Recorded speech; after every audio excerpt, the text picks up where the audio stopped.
Class 9-এর বাচ্চার কথা শুনলেও তুমি কানবা। তোমার কাছে তো বলতো না ভাইয়া, তোমার কাছে তো বলবে না। এই জন্য দয়া করে, আখেরাত তো নষ্ট হবেই হবে, দুনিয়াটাও নষ্ট হবে। শারীরিক যোগ্যতা, সক্ষমতা, যৌবনের ক্ষমতা নষ্ট হয়ে যায়। জিনা, বেবিচার, অশ্লীল দৃশ্য, নিজের হাতকে গুনার কাজে ব্যবহার করা, এটা শরীর নষ্ট করে দেয়।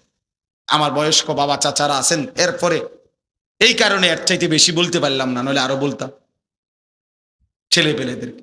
আপনারা জানেন না ওরা গুনার সাগরের মধ্যে হাবুডুবু খাইতেছে। অনেক মা বাবা বুঝেও না, মনে করে মনে একটু দুষ্টামি করে।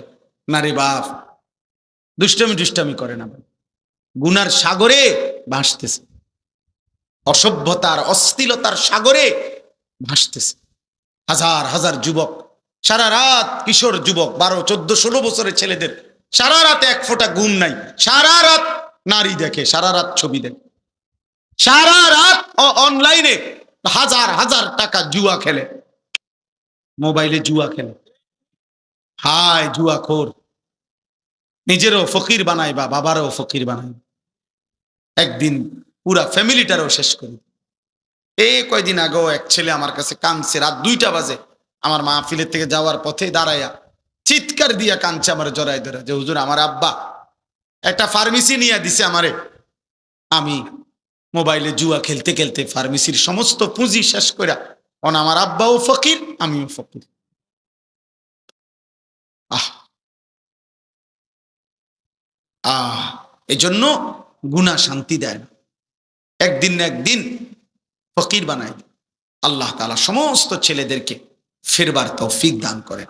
বাবাদেরকে, বয়স্কদেরকে, ওলামায়ে কেরামকে বলি, আপনারা ছেলেদেরকে তাড়ায় দিয়েন না, ফিরাবার চেষ্টা করেন। এই ধমক, এত কথা বলার উদ্দেশ্য আমার, আমি উদ্দেশ্য চাই যে আগলাইতে, চেষ্টা করছি ফিরাতে, পরে ফিরাবার চেষ্টা করে। অনেক সময় অনেক বয়স্ক লোক আছে, কথাবার্তা ওই উল্টা কয়, তেসরা কয়, হ্যাঁ নমাজে পড়ো না, কি রোয়াজ করাও, চিনি আপনারে দিয়ে কিতে হইব, দিলেন একটা বেটকি মেরে আরি তারে, মানে তার উৎসাহটাই কি করে দিলেন, নষ্ট করে দিলেন। না, এটা তো ঠিক করলেন না। আপনি এটা বলেন যে বাবা মাশাআল্লাহ মাহফিল করাইছ, এখন আল্লাহর রহমতে নামাজও পড়ো, আপনি পজিটিভ বলেন, তারে উৎসাহ দেন, তারে আগায় আনেন। ও নষ্ট হয়ে গেলে আমাকে লাভ, কথা বলেন না, ও ফিরে আসলে লাভ, ফিরে আসলে লাভ। আমাদের সন্তানরাই আমাদের দ্বীনের জন্য লড়বে।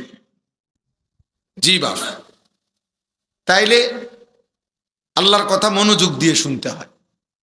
আল্লাহ বলছেন তাইলে অবশ্যই তোমাদের উপরে রহমত বর্ষিত হবে। রহমত বর্ষিত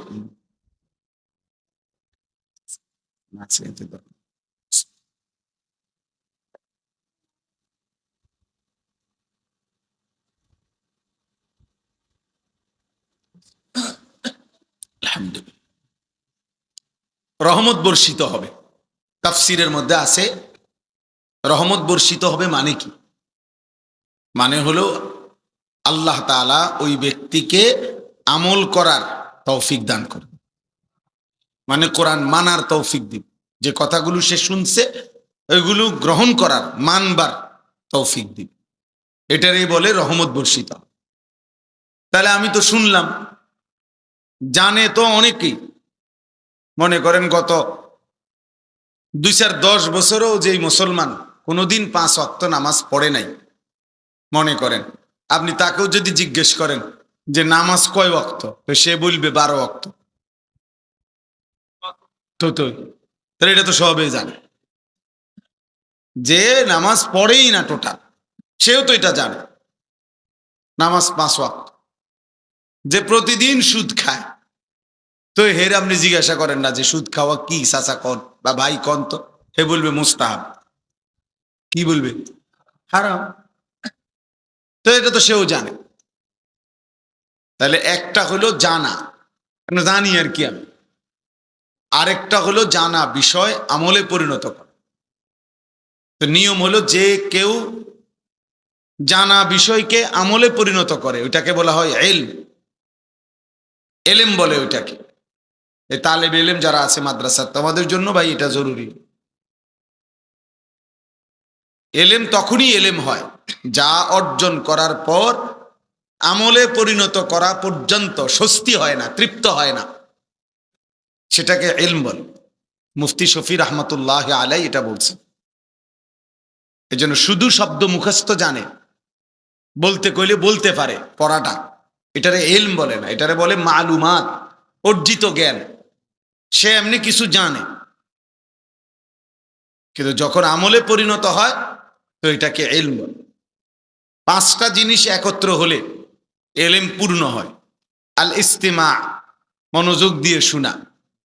আল ফাহমু, বুঝা, মনোযোগ দিয়ে তো শুনলাম, এরপরে আমি বুঝলাম কিনা এটা, যে আমার আসলে কি বলছে কথাটা। সাহাবায়ে কেরাম না বুঝলে আবার জিজ্ঞেস করতেন, আইদ, ইয়া রাসূলুল্লাহ, আবার বলেন, আবার বলেন, আবার বলেন। বুঝা, যতক্ষণ পর্যন্ত না বুঝতেন ততক্ষণ পর্যন্ত আবারও জিজ্ঞেস করতেন। এবং নবীজিও সাল্লাল্লাহু আলাইহি সাল্লাম, হাদিসে আছে, ফামা জালা ইউকাররিরুহা, নবীজি সাল্লাল্লাহু আলাইহি সাল্লাম, সাহাবী বলেন, নবীজি এই কথাটি বারবার বলতেছিলেন, বারবার বারবার বারবার। তাহলে অনেক কথা আছে নবী যেগুলা বারবার বলতেন, মানে যেন সাহাবারা বুঝতে পারে। হাদিসের মধ্যে আছে, ওই ছেলে, এই ছেলে, এই অপদার্থ, নিষেধ করছি না বেটা, মোবাইল আলগে দিতে না, তোমার অসুবিধা হলে মোবাইল টিপা, বাকি থাকলে যাও, উঠে যাও তুমি এখান থেকে। এটা তো আর কোনো নির্বাচনী জনসভা না যে অনেক লোক হইতে হবে, আমি তো আর ভোটের প্রার্থী হয়ে আসছি না, ঠিক না? তো আর অসুবিধা কি? শ্রোতা বেশি কম দিয়ে তেমন কিছু আসে যায় না। এখানে মূলত বিষয় এটা না, শ্রোতা বেশি না কম, এটা মূল বিষয় না। মূল বিষয় হলো আল্লাহ তাআলা গ্রহণ করলেন কিনা, গ্রহণ করলেন কি। এজন্য এটা তো নির্বাচনী জনসভা না ভাই, যে অনেক লোক হইতে হবে, বাকি আলহামদুলিল্লাহ আসছে আল্লাহর বান্দা, শুকরিয়া। আমি এটা নজর রাখি, আমার এটা তবিয়ত, চারদিকে নজর রাখি। তাইলে 1 নাম্বার হলো মনোযোগ দিয়ে শোনা, 2 নাম্বার হলো বুঝা, 3 নাম্বার হলো সুম্মাল হিফজু, মুখস্থ করা, 4 নাম্বার হলো সুম্মাল আমালু, আমলে পরিণত করা, 5 নাম্বার হলো সুম্মান নাশরু, অতঃপর অন্যের কাছে পৌঁছানো। এই 5টা যখন হয় তখন ইলম পূর্ণ হয়। মনোযোগ দিয়ে শুনছে, যথোপযুক্তভাবে বুঝছে, মুখস্থ করছে, আমলে পরিণত করছে, অন্যের কাছে আবার কি করছে, পৌঁছাইছে। এই 5টা একসাথে হলে ইলম হয়, পূর্ণ ইলম হয়। এই জন্য ভাই 1 নাম্বার বিষয় এটা, মনোযোগ দিয়ে শোনা। এটা যদি কেউ কষ্ট করে করে তো আস্তে আস্তে জীবন পরিবর্তন, আন্তরিকতা থাকে। কোনো বাচ্চা যদি হাঁটতে চেষ্টা করে ধীরে ধীরে একসময় পূর্ণ হাঁটতে পারে।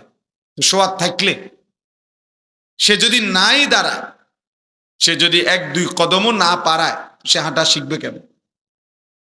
তো কোনো বান্দা যদি আগ্রহই না করে, তার ইচ্ছাই নাই আল্লাহর হুকুম মানার, গুনাহ ছেড়ে দেওয়ার, তো সে পরিবর্তন হবে কিভাবে? তার তো এই ব্যাপারে কোনো মানসিকতাই নেই। এটা জরুরি। হাকিমুল উম্মত মুজাদ্দিদুল মিল্লাত হযরত মাওলানা শাহ আশরাফ আলী থানভী রাহমাতুল্লাহ আলাইহি বলছেন, 3 জিনিস একত্র হলে, 3টি জিনিস একত্র হলে আখিরাত, জাহান্নাম থেকে বাঁচা সহজ হয়, জান্নাত অর্জন সহজ হয়। 1 নাম্বার হলো ইরাদা, আমাকে আগে এটা নিয়ত করতে হবে, ইচ্ছা করতে হবে যে আমি জাহান্নাম থেকে বাঁচতে চাই, আমি জান্নাতে যেতে চাই, আমি আল্লাহর হুকুম মানতে চাই, আল্লাহ তাআলার নিষেধগুলো ছাড়তে চাই। এই ইচ্ছা আমার হৃদয়ে, ইরাদা, আকাঙ্ক্ষা আমার থাকতে হবে। আমার এটা কোনো মানসিকতাই নাই, তাহলে হবে কেন? আমরা অনেক সময় বলি না, যারে ভাই সে যাইতে চাচ্ছে না, তুই কিত্তা জোরাজোরি করো, হে যাইবে না নবীনগর, ও কোনোভাবেই যাবে না। তুমি তারা কিত্তা টানাটানি করো, তাহলে তার যাওয়ার কোনো ইচ্ছাই নাই, তারে আপনি কেমনে নিবেন? ওর পড়ার কোনো মানসিকতাই নাই, পরে আপনি কেমনে পড়াবেন? ইচ্ছা, প্রথমত ইচ্ছা থাকতে হবে, আমার এরাদা। 2 নাম্বার হলো হিম্মত, অর্থ হলো মজবুত ভাবে দৃঢ়তার সাথে, প্রতিজ্ঞার সাথে চেষ্টা, অব্যাহত চেষ্টা, ধারাবাহিক চেষ্টা করে যেতে হবে। গুনাহ আমি ছাড়বই, আল্লাহর হুকুম আমি পালন করবই, মিথ্যা আমি বলবই না, সত্য আমি ছাড়বই না। এই যে দৃঢ় একটা হিম্মত, মানে অব্যাহত প্রচেষ্টা, লাগাতার প্রচেষ্টা। একবার পিছলা খাইছে, আবার ফিরে দাঁড়াইছে, একবার হোঁচট খাইছে, আবার দাঁড়াইছে, আবার দাঁড়াইছে। একবার শয়তান আমাকে গুনাহ করায় ফেলছে, তো ঠিক আছে, এবার আমি আবার খেয়াল রাখবো যে শয়তান আমার দিয়ে যেন গুনাহ করতে না পারে, করাইতে না পারে। এইভাবে হিম্মত, হিম্মত হিম্মত যদি হয়, ধীরে ধীরে মানুষ আগাইতে পারে। 3 নাম্বার হলো দোয়া, আল্লাহর কাছে চাইতে হয়, দোয়া করতে হয়, আল্লাহ আপনি আমারে আপনার হুকুম মানার তৌফিক দেন, গুনাহ ছেড়ে দেওয়ার তৌফিক দেন। আপনি দয়া না করলে মালিক আমি পারবো না। আল্লাহুম্মা লা মানিআ লিমা আ'তাইতা, আয় আল্লাহ আপনি দিলে বাধা দিবে কে? নবীজি দোয়া করতেন 5 ওয়াক্ত নামাজের পর, ওয়ালা মু'তিয়া লিমা মানা'তা, আপনি না দিলে দেবে কে?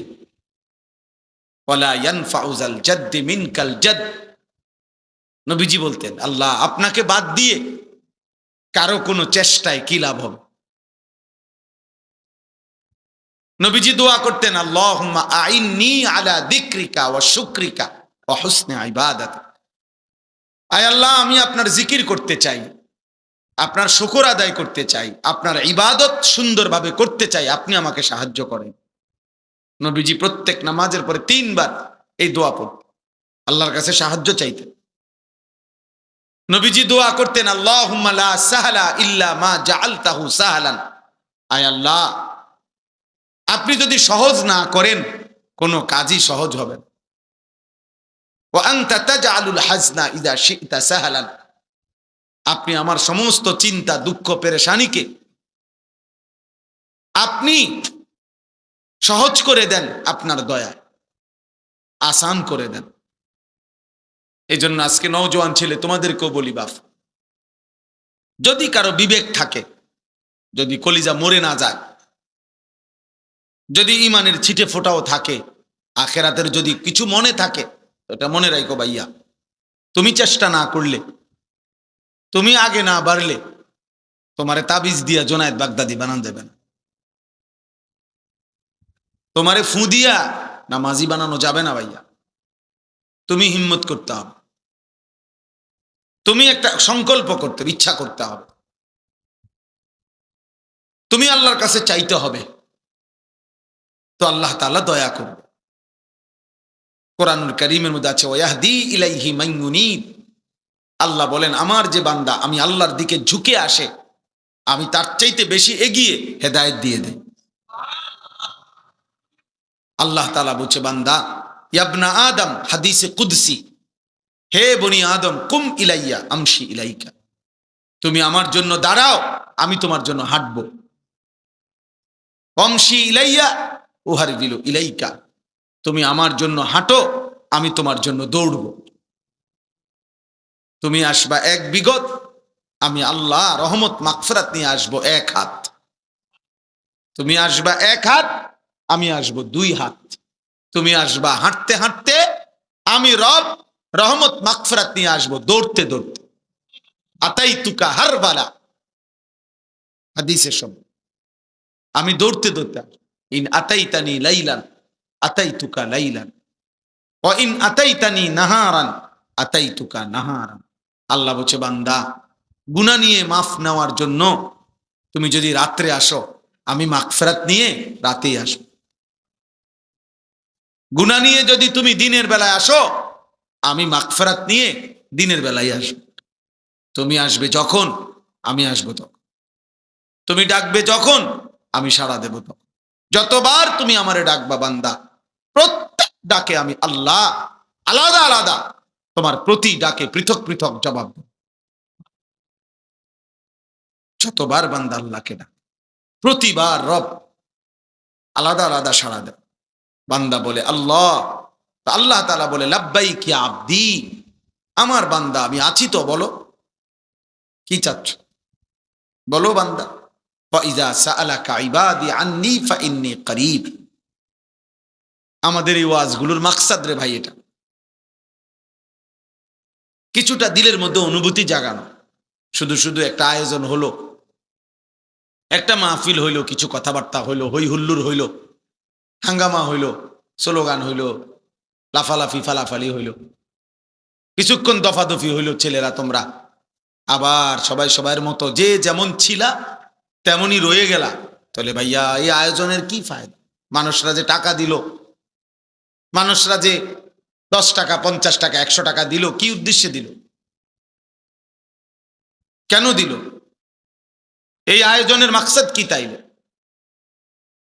এই জন্য আমি ব্যক্তিগতভাবে এটা চাই, আমার দিলের একটা তামান্না যে মনোযোগ দিয়ে শুনুক, ধীরে সুস্থে শুনুক, এই জন্য একটু ধমকাই। এই জন্য বলি যে সবাই বন্ধ করো মোবাইল, সবাই চুপ থাকুক, মনোযোগ দিয়ে শুনুক। মৌলানা সাহেব আমার আগে বয়ান করতেছেন, আমি বারবার ওইখান থেকে 5-6 বার ছেলেদেরকে ধমকাইছি যে ভাইয়া স্লোগান দিচ্ছ কেন, চিল্লাইতেছ কেন, শুধু শুধু সুদা চিল্লা, মানে উড়াই লইতেছে, মানে আগমন স্বাগতম, কে হুনে এগুলো ফালতু কথার কি অর্থ আছে? কি এর আগমন, কি এর স্বাগতম? স্বাগতম অর্থ কিতা, আগমন অর্থ কিতা? কিতা স্বাগত, শুভেচ্ছা আর স্বাগতম তো কি হইছে? এখন হুজুরের কি হয়েছে? হুজুরে এখন চাঁদের দেশে গেছে গা, হ্যাঁ? গীতা প্রধান বক্তা, প্রধান আকর্ষণ, মারাত্মক আকর্ষণ, ভয়ঙ্কর আকর্ষণ, সিরিয়াস আকর্ষণ, ধোকা, এগুলো ধোকা বেটা, এগুলো।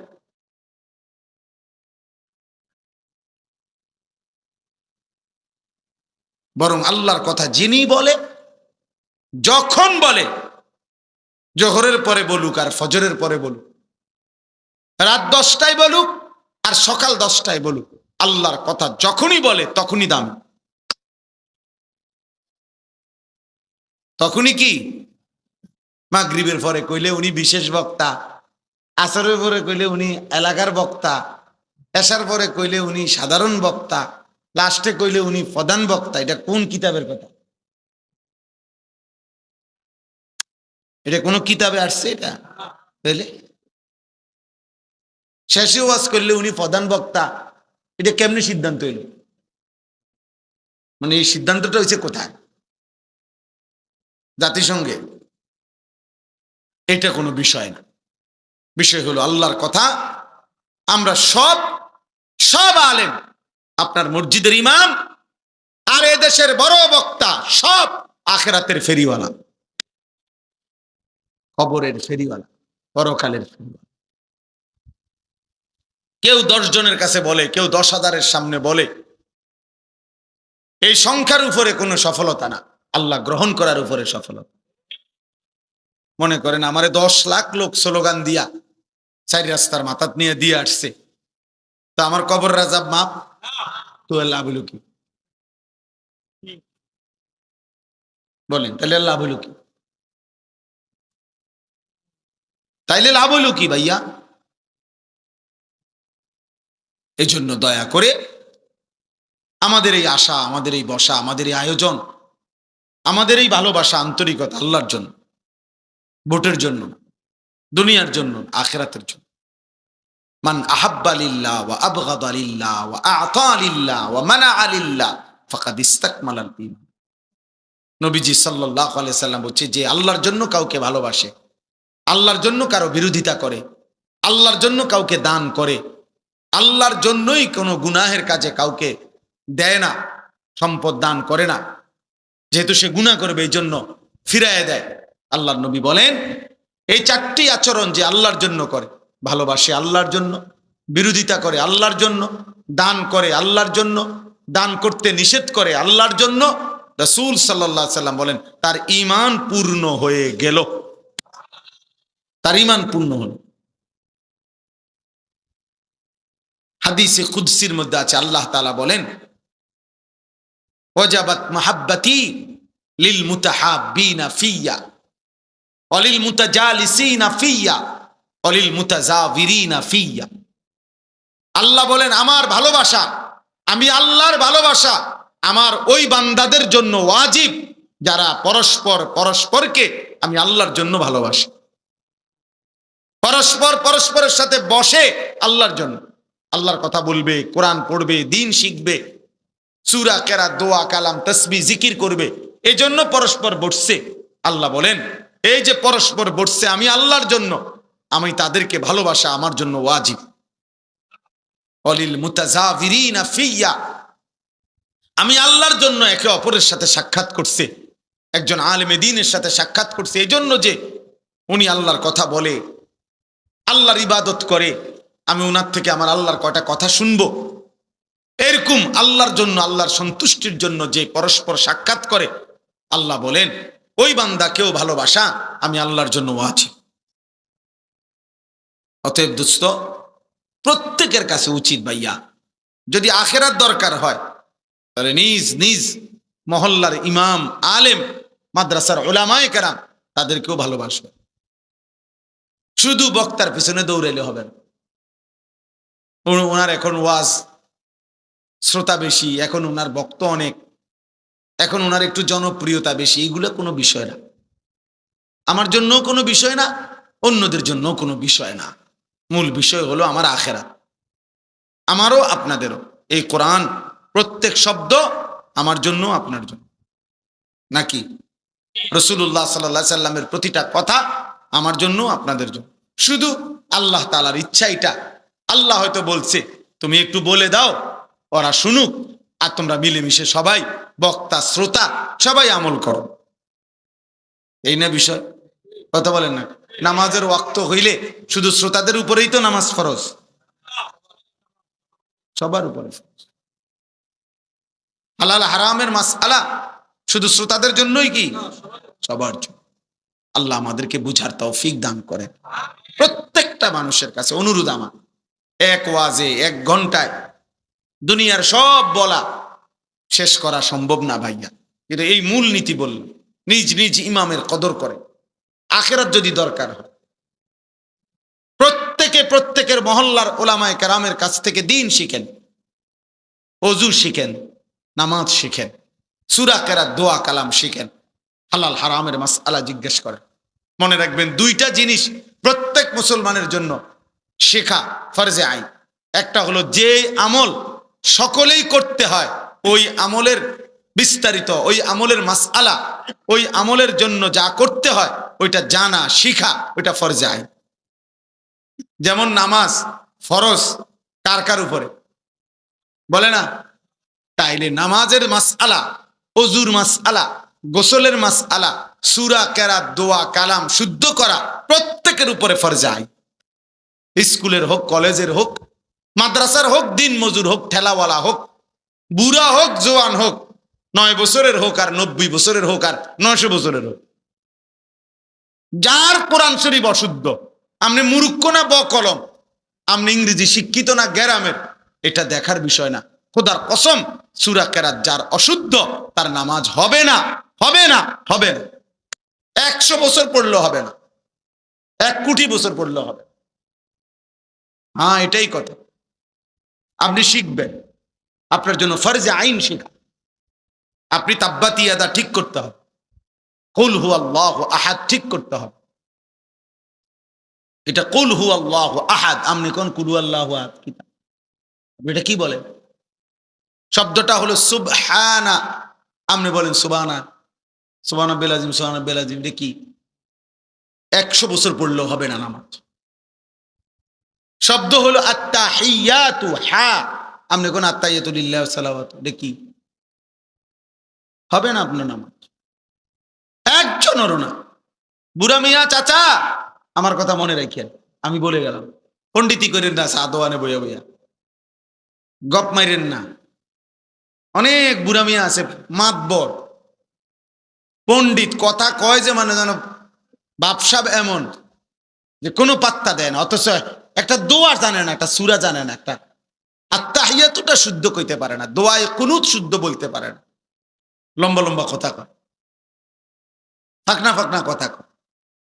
হ্যাঁ, হুজুরের বসে বসে চা দোকানে আকিদা ঠিক নাই, অমুক হুজুরের আকিদা ঠিক। আরে সুবহানাল্লাহ, আপনি যে বিড়ি খান আপনি এটা একদম পিওর আকিদা। হ্যাঁ, চা দোকানে বসে যে আপনি বেডির নাচ দেখেন, নাটক সিনেমা দেখেন, টেলিভিশন দেখেন, এটা আকিদা? হ্যাঁ, এটা সহি আকিদা? এটা গুনাহ না? কথা বলেন না কেন? এটা গুনাহ না? 30 বছর ধরে গুনাহ ছাড়তে পারলেন না, 60 বছর বয়স পর্যন্ত মিথ্যা ছাড়তে পারলেন না, হারাম ছাড়তে পারলেন না, আপনি কারে বুদ্ধি দেন মিয়া? সাবধান মুসলমান, খামখেয়ালি করবেন।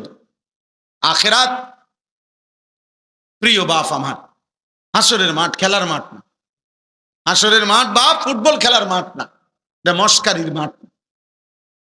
সুপারিশ আপনার আব্বার সম্পত্তি না, মনে রাখেন। নবীজি সাল্লাল্লাহু আলাইহি সাল্লাম সুপারিশ করবেন 100 বার, কিন্তু সুপারিশ মানে কি? মানে নবীজি বলে দিয়েছেন, উম্মত মৃত্যু পর্যন্ত বিড়ি খাইতে থাকবা, আর কবরের থেকে উঠলেই আমি জান্নাত দিয়ে দেবো, নাকি? সুপারিশ, এই তো সুপারিশ। মৃত্যু পর্যন্ত সুদ খাইতে থাকবা, আর হাসরের ময়দানে দাঁড়াইলেই আমি নবী তোমারে বেহেশত বুঝাই দিব।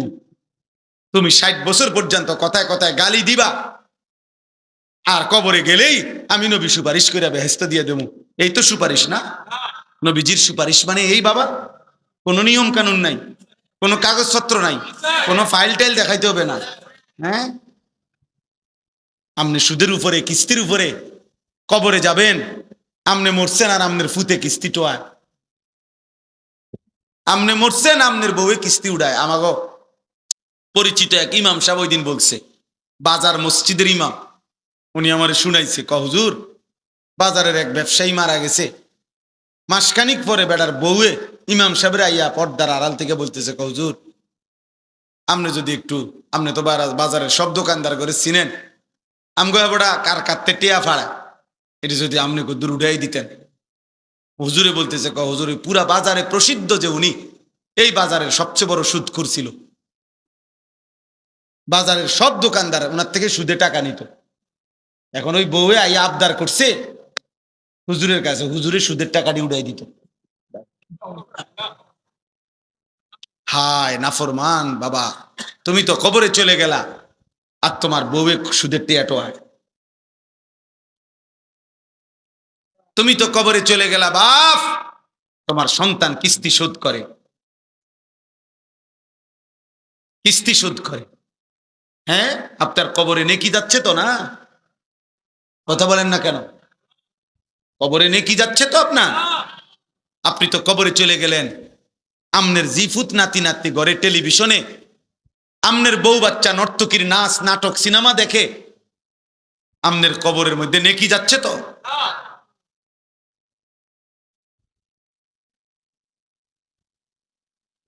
ভাববেন, ইনসাফ করে ভাববেন। আবারও বলছি বাবা, আখেরাত হাসরের মাঠ মামুলি কোনো জায়গা না, মস্কারির জায়গা না। সুপারিশের নিয়ম আছে।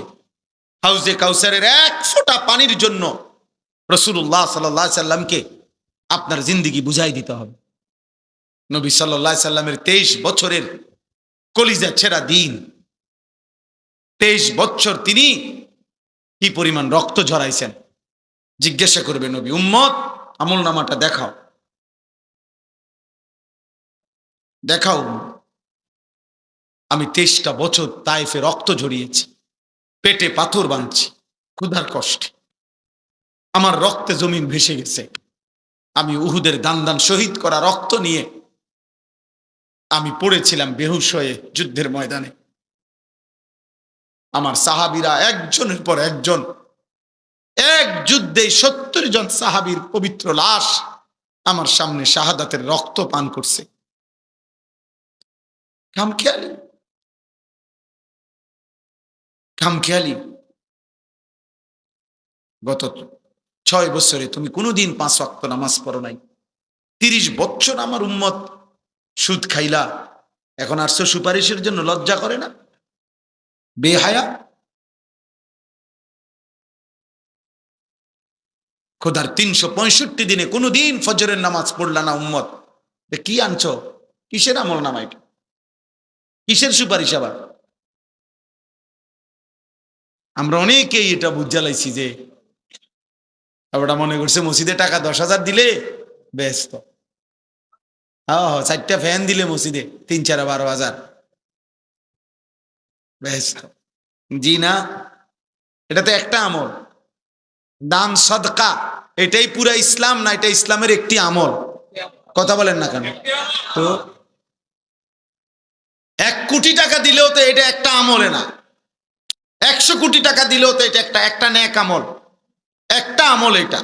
তো নামাজ, রোজা, হজ, যাকাত, জিকির, তেলাওয়াত, হালাল হারাম, বুঝেন নাই আমার কথা? সেগুলোর কি হবে? ওগুলোর হিসাব দিতে হবে না? এ বুঝিয়ে 30,000 টাকা দিয়ে বেহেস্ত যাবেন গা? বেহেস্ত মানে কি 2টা রুম আর একটা বারিন্দা নাকি? হ্যাঁ, বেহেস্ত কি আপনি এত খামখেয়ালি মনে করছেন? ভাবতে শিখেন আমার বাপ, ভাবতে শিখেন, ভাবতে শিখেন। ছেলের আব্বা ভাবো, প্রিয় সন্তান ভাবো, নিজের হাতে নিজেরে নষ্ট করে দিও না। মোবাইলের ওই নারী তোমারে কিছু দিবে না, সে জীবনেও কাউকে কিছু দেয় নাই, সে তার রূপ বিক্রি করছে। মোবাইলের ওই নর্তকী তোমারে কিছু দিবে না, তার কাছে দেওয়ার মতো কিছু নাই, তার যা দেওয়ার ছিল সে টাকার বিনিময়ে তা বিক্রি করে দিছে। এজন্য নর্তকী সুখ দেয় না, বেহায়া নারী সুখ দিতে পারে না, বেপর্দা নারী খোদার কসম সুখ দেয়। কারণ বেপর্দা নারী, বেহায়া নারী প্রতিনিয়ত তোমার চাইতে উত্তম পুরুষের দিকে তাকায় থাকে।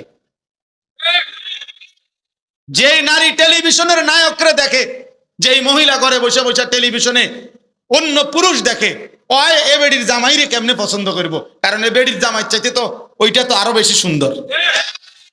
ওই বলবে যে আমার এটা কিতা দিছে, হ্যাঁ আমার দিয়ে একটা অজাত আমার কোহালে দিল,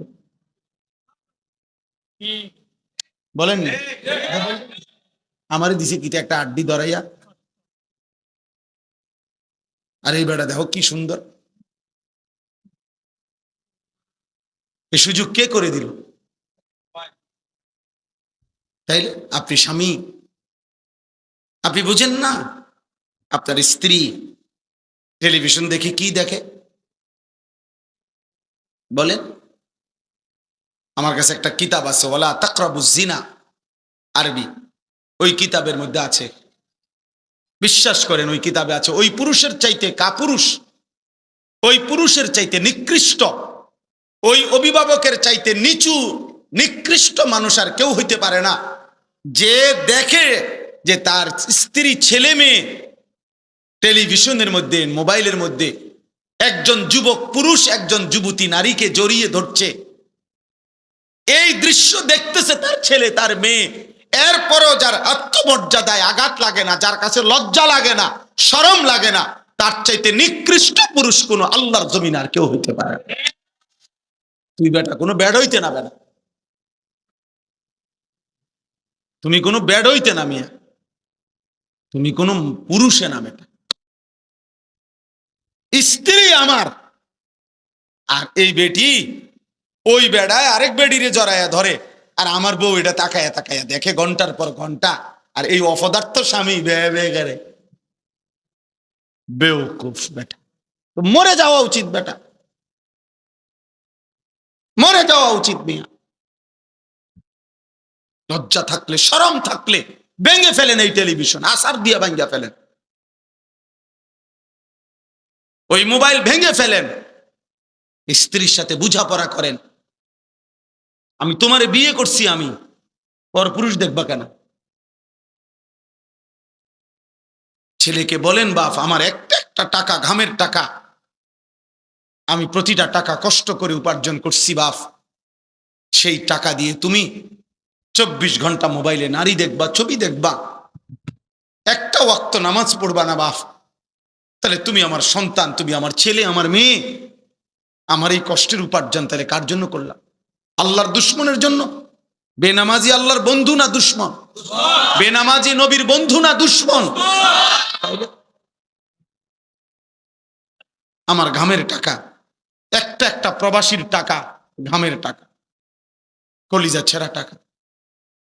আমি সেদিন দেখছি আপনার সিমেন্টের বস্তা নামাইতে আছে, বিশ্বাস করেন, একটা লোকরে ট্রাকের থেকে তাকায় ছিলাম আমি অনেকক্ষণ, চেহারাটা ঘামে, লুঙ্গিটা গাঞ্জিটা ভিজা পানি হয়ে গেছে, আর চেহারাটার মধ্যে এত ঘাম। একটা একটা বস্তা সিমেন্ট, হয়তো একটা বস্তা নামাইয়া গোডাউনে তুলে হয়তো 3 টাকা বা 5 টাকা। আহারে ভাইয়া, 50টা বস্তা যদি নামায়, এই লোকটার প্রতিবারে পিঠটা বাঁকা হয়ে গেছে। সিমেন্টের বস্তা সোজা করে নামানো যাবে? পিঠটা বাঁকা করে নামাইছে 50 বার, একটা বস্তা 50 কেজি। প্রতিটা বস্তা নামাইতে বেচারা পিঠটা বাঁকা করে, কি পরিমাণ ঘাম তার ঝরে ঝরে পড়ছে। প্রতিটা বস্তায় হয়তো 5 টাকা করে পাইছে, তাহলে 50টা বস্তায় মাত্র 250 টাকা। এই 250 টাকার মধ্যে তুমি ভাই, আমার নওজোয়ান ছেলেরা কল্পনা করো, আব্বা তোমার বাবার কি পরিমাণ ঘাম এটার মধ্যে। সেই ঘামের কষ্টের টাকা তুমি 2 হাতে মোবাইলে উলঙ্গ ছবি দেখে শেষ করে দিলা। সারা রাত নারী দেখে, জিনা ব্যভিচারের দৃশ্য দেখে শেষ করে দিলা। হায় হায় নাফরমান মানুষ এত পাষাণ হয় কেন? মুসলমান এত নির্মম হয় কিভাবে বাবা বলেন? আপনারা আপনাদের ছেলেদেরকে ফিরান। আমি শুধুমাত্র ওই যে যুবকের হৃদয়ের স্পন্দন, বলিষ্ঠ কণ্ঠস্বর, এই সমস্ত পদবি শোনার জন্য খোদার কসম আমি বলি না, আমার এই পদবীর দরকার নাই। পদবি দেওয়া করবো কি?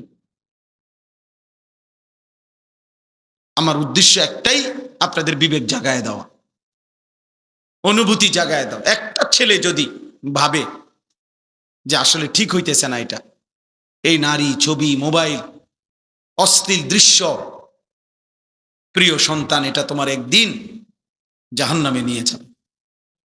একদিন তোমার চরিত্র নষ্ট হয়ে এই সমাজের আর কেউ কদর করবে না, বলে যে তো অসভ্য ছেলে, চরিত্রহীন, লম্পট। মানুষ কিন্তু চিনতে ভুল করে না। মানুষ চোরের কোনো জোনায়েদ বাগদাদি কয় না, জোনায়েদ বাগদাদির কোনো চোর কয় না। কথা বোঝেন নাই? মানুষ সবাই বাতে খায়, কেউ চিনতে ভুল করে না। মানুষ রাতকে রাতই বলে, দিনকে দিনে বলে। এই জন্য বাটফাররে মানুষ বাটফারেই কয়, ইমানদাররে মানুষ ইমানদারেই কয়। একের একটা হারামখোর, মদখোর, নেশাখোরও যদি আপনি জিজ্ঞাসা করেন কোন নামাজি ব্যক্তি সম্পর্কে, সে বলবে ভাই আমি লোক খারাপ হইতে পারি কিন্তু উনি ভালো মানুষ, বলবে না? আবার যদি তোমার লগে একসাথে নেশা করে, একসাথে মোবাইলের ছবি দেখে, উলঙ্গ দৃশ্য দেখে, তোমরা 2 বন্ধু, এই বন্ধু 2 জন থেকে যদি একজন রে আলাদা করে বলা হয়, কিরে তোর লগের হইতে কেরুম, বলবে বাটফারের হেডকোয়ার্টার। কি এটা বলবে না? না, বলবে না আমার বন্ধু জোনায়েদ বাগদাদির স্বাস্থ্য ভাই, উনি একার বাইজিদ বুস্তামি, হে এটা বলবে? অসম্ভব। তাকে যদি বলো যে কিরে ভাই তোরা এক লগে গুনাহ করো, তুই তো বন্ধু, বন্ধু তুমি কেমনে তার বিরুদ্ধে বলো, সে বলবে না, বিরুদ্ধে না, চোরের কি চোর বলবো না তো কি কম, হারাম কররে হারাম কর বলবো না তো কি বলবো বেটা। এই জন্য অসৎ বন্ধুর কাছে অসৎ, আর দুশ্মনের কাছে অসৎ। অসৎ কি? অসৎ নেককার নেককারী, চরিত্রবান চরিত্রবান। এজন্য সুন্দর নাম বন্ধু যুব সংগঠন। মাশাআল্লাহ, বন্ধু যেন হয় আখিরাতের মনে করা। কোরআন শরীফে আছে, এই যাদের সংগঠন তারা শোনো ভাই, কোরআন শরীফে আছে আল আখিল্লাউ ইয়াউমা ইদিন বা'দুহুম লিবা'দিন আদুউন ইল্লাল মুত্তাকিন। আল্লাহ কোরআনে বলছে কিয়ামতের দিন সকল বন্ধুগণ একজন অপরের, একে অপরের শত্রু হয়ে যাবে, ইল্লাল মুত্তাকিন, একমাত্র ইমানের বন্ধু, তাকওয়ার বন্ধু, নেক কাজের বন্ধু, একে অপরকে যারা গুনাহ থেকে বাঁচাইবার চেষ্টা করত, সেই বন্ধুরা ব্যতীত। ওরা দুশ্মন হবে না, ওরা বন্ধুই থাকবে হাসরের মাঠে, খোদার কসম।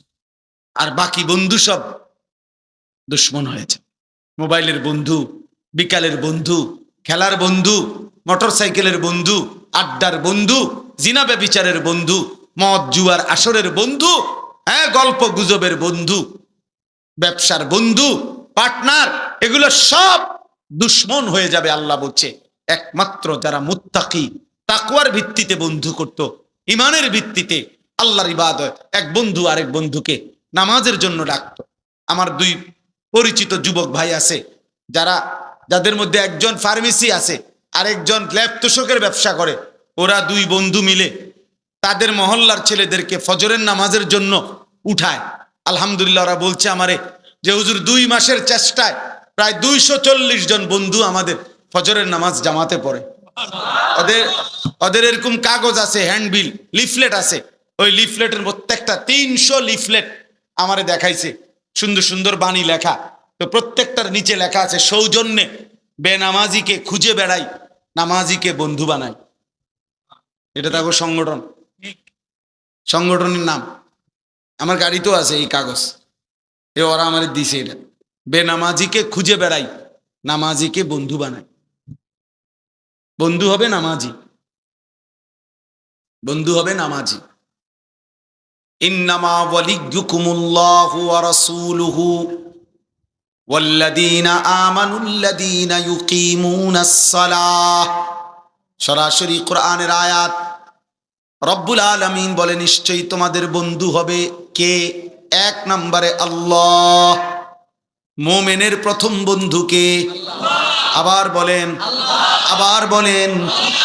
2 নম্বরে ওয়া রাসূলুহু, আল্লাহর রাসূল মুহাম্মদ আরবি সাল্লাল্লাহু আলাইহি ওয়াসাল্লাম। জন্য হাদিসের মধ্যে আছে সাহাবারা প্রায় সময় বলতেন আমার বন্ধু আমার মুহাম্মদ, আমার নবী আমাকে বলছেন, এভাবে বলতেন আওসানি খলিলি। আবু হুরায়রা বলতেন আমার খলিল, আমার বন্ধু, আমার মদিনার বন্ধু মুহাম্মদ সাল্লাল্লাহু আলাইহি সাল্লাম এই কথাটা আমাকে বলেছেন। এভাবে বলতেন। নবীজিকে কি বলতেন? আমার বন্ধু। আওসানি খলিলি, আমার খলিল, আমার বন্ধু আমাকে বলছে। হাদা সাহিবু নবীনা, ওসমান রাদিয়াল্লাহু আনহু বলছে আমার বন্ধু, আমার সাথী, আমার নবী, আমার বন্ধু, আমার মুহাম্মদ সাল্লাল্লাহু আলাইহি সাল্লাম এভাবেই আমল করছেন, এভাবে বলতেন সাহাবী। আল্লাহ বলছে মুমিনের দ্বিতীয় বন্ধু রাসূলুল্লাহ সাল্লাল্লাহু আলাইহি ওয়াসাল্লাম। 3 নাম্বার কোরআন শরীফের আয়াত ভাইয়া। আল্লাহ বলছে ওয়াল্লাযীনা আমানুল্লাযীনা ইউকিমুনাস সালাহ। সরাসরি কোরআনের আয়াত। আল্লাহ বলে মুমিনের তৃতীয় বন্ধু হলো ওই সমস্ত ইমানদার যারা 5 ওয়াক্ত নামাজ আদায় করে, 5 ওয়াক্ত নামাজ আদায় করে। এজন্য ফাসিক কাফের তো মুমিনের বন্ধু হতেই পারে না, মুশরিক মুমিনের বন্ধু হইতে পারে না, মুনাফিক মুমিনের বন্ধু হইতে পারে না, হিন্দু মুমিনের বন্ধু হইতে পারে না, বৌদ্ধ মুমিনের বন্ধু হইতে পারে না, ইহুদি মুমিনের বন্ধু হইতে পারে না, খ্রিস্টান মুমিনের বন্ধু হইতে পারে না। এমনকি কোন ফাসিক, পাকি, পাপী, মোমেন দাবিদার, মুসলমান দাবিদার পাপী, সুদখোর, ঘুষখোর, হারামখোর, জেনাখোর, ব্যভিচারী, মদখোর, গাঁজাখোর, ফুট্টাখোর, বাবাখোর, ডাইলখোর, হারামখোর, এরা ইমানদারের বন্ধু হইতে পারেন না।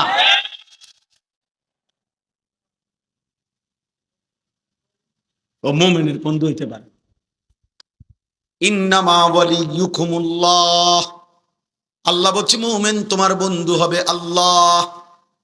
ভালোবাসবা আল্লাহকে, ওয়া রাসূলুহু, রাসূলকে, ওয়াল্লাযীনা আমানুল্লাযীনা ইউকিমুনাস সালাহ, 5 ওয়াক্ত নামাজ আদায় করে এমন মুমিনকে। তাহলে বাকিদের সাথে কি চলবে না? চলবে।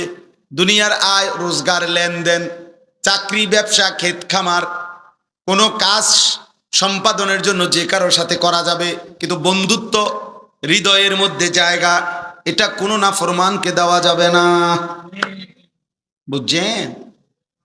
বন্ধু তো হৃদয়ে, ভালোবাসা তো হৃদয়ে। মৌখিক লেনদেন করা যাবে কাফের বেঈমানের সাথেও, বাজার ব্যবসা অন্যদের সাথেও করা যাবে, দুনিয়াবি লেনদেন, কিন্তু হৃদয়ে জায়গা হবে না। হৃদয়ে জায়গা হবে কেবল আল্লাহ, হৃদয়ে জায়গা হবে কেমন রাসূলুল্লাহ, হৃদয়ে জায়গা হবে ইমানদার নামাজি মুমিন। এটা কোরআন শরীফ আল্লাহ বলছে। আমাদের নবী সাল্লাল্লাহু আলাইহি ওয়াসাল্লামকে আল্লাহ তাআলা পাঠিয়েছেন।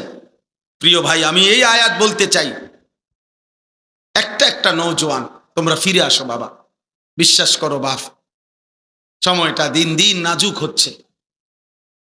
ইচ্ছায় হোক অনিচ্ছায় হোক, আগামী দিনে ইসলামের পরিচয়ের উপরে দোস্ত সারা পৃথিবীব্যাপী আরো রক্ত ঝরবে। শুধু ফিলিস্তিনে রক্ত ঝরছে, শুধু গাজার মুসলমান রক্ত দিচ্ছে বছরের পর বছর না রে ভাইয়া। দুশ্মনের সব পরিকল্পনা, কাফেরের সব পরিকল্পনা, বেঈমানদের সমস্ত পরিকল্পনা কিন্তু সারা পৃথিবীর সমস্ত মুসলমানকে নিয়ে।